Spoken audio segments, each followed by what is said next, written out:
let's talk about the in duel between Dooku and Anakin and Obi-Wan. This was extremely quick, but let's talk about it real quick.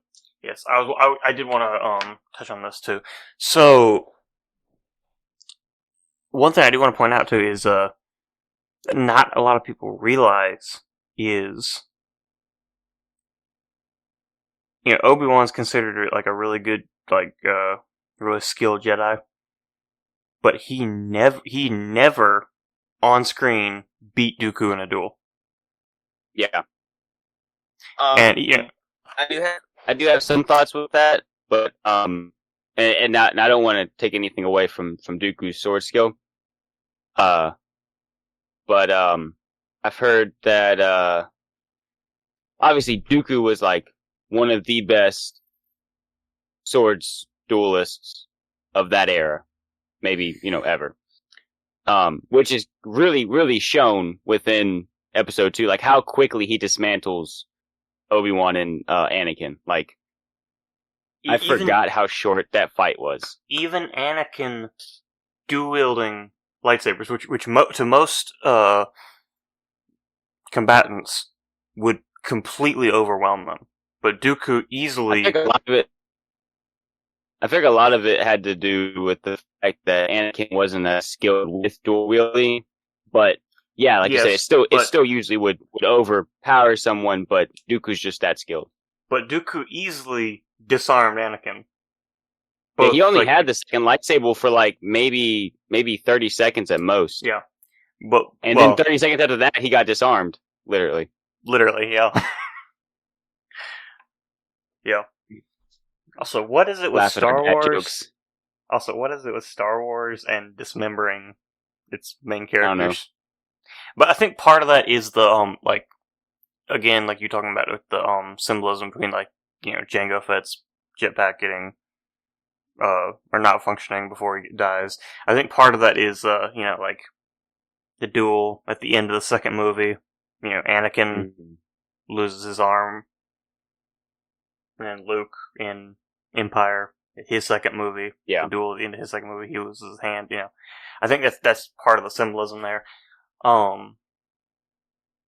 But yeah, the duel there, like it takes Yoda to actually finally run him off. Run him off, yeah. And even with that, I think Yoda probably could have handled Dooku. The reason that Yoda would have quote unquote lost in that fight is because of his compassion on the other two Jedi. He saved them, which gave Dooku time to run away. I do want to mention this, and I'm not saying, and this is something we can dive into with episode 3, but I've heard it as a theory that when Dooku and Obi-Wan fight in episode 3, that so like Jedi, they have like that force field around them where essentially it makes it, unless they're like tiers above each other, like it makes it really hard for another one to use force powers on like one. So like two Jedi who are about the same level of power can't go around force choking each other because like they have somewhat of a force barrier there. Like they can, but it's not that easily done. And I think at this point in time, within the Revenge of the Sith, I think Dooku and Kenobi were around the same level of force ability. I think Obi-Wan had gotten to that. Obviously, at this point in time, he was on the council, so I think he was pretty powerful at that point. And at this point in time, being I don't know at what point this was said, but Mace Windu said that Obi-Wan was a master of Sorsu, and so I would assume at this point in time he would be considered that. That all being said, I've seen a theory where people think that maybe Palpatine helped, breaking down that force barrier so that Dooku could basically get rid of Obi-Wan in the fight. I don't know if that's true or not. A lot of people think, the time where he's they shoot back to Palpatine and he's like, like gritting his teeth and like, acting like he's getting in the fight, like that. Might be the time where he's like kind of manipulating it with the Force. obviously I don't know if that's true, and that doesn't change the fact that Obi-Wan never beat Dooku in a fight.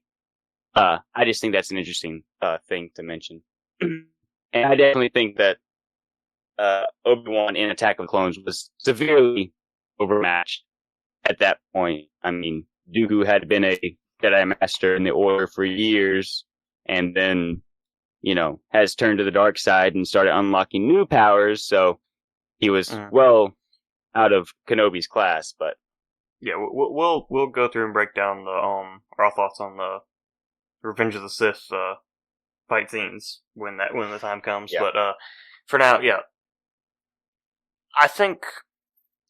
Oh, okay. Of the fight scenes in the prequel or the duels in the prequels, this one is kind of underwhelming. Mm-hmm. Just because it was so quick. Even the Yoda and Dooku was really quick. Yeah. But I do think it is a good duel because the choreography is great, and like I said, you get to actually see Dooku actually, you get to see how skilled he is with the lightsaber, because he disarms and defeats a Jedi Knight who has been a Jedi Knight for 10 years, and he also, and at this time, Anakin was at the same position that Obi-Wan was in the Phantom Menace.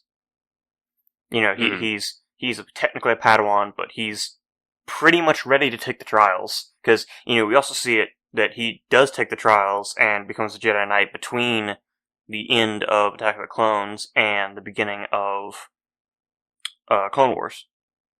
Yeah.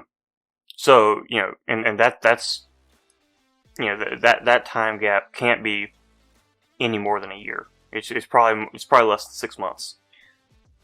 Yeah. So he was ready to take the trials then. So he for all intents and purposes, he was also at the same level as a Jedi Knight would be. So Dooku effectively fights 2 Jedi Knights to a standstill, and he also holds his own against the Grand Master of the Jedi Order. Yeah, that, I mean, like you're saying, it is a little bit of a letdown as far as duels go in Star Wars, and especially in the prequels. But yeah, it just shows, and I think it was good that it showed the power that Dooku had. Like, yeah, he is known to be one of the best sword duelists in the galaxy at that point in time.